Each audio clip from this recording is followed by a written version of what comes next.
Good day everyone, I am Midshipman Joshua Caleb Marasigan, and I am here to show you how to announce distress message, urgency message, and safety message.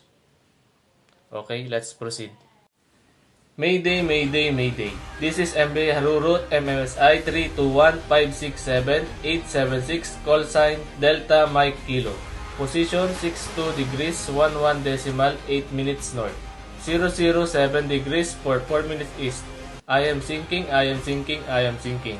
I require immediately assistance. I have 4 people on board including 2 casualties.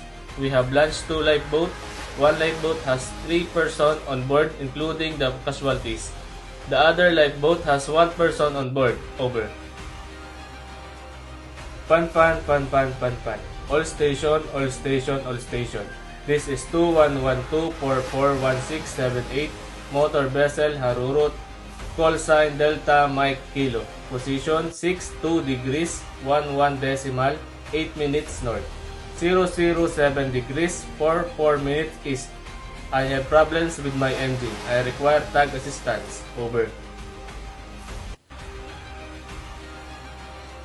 Security, security, security. All ships, all ships, all ships. In area Peter Reef, this is 2112441678, motor vessel Harurut, call sign Delta Mike Kilo. Dangerous wreck located in position 3 nautical miles south Peter Reef. Over.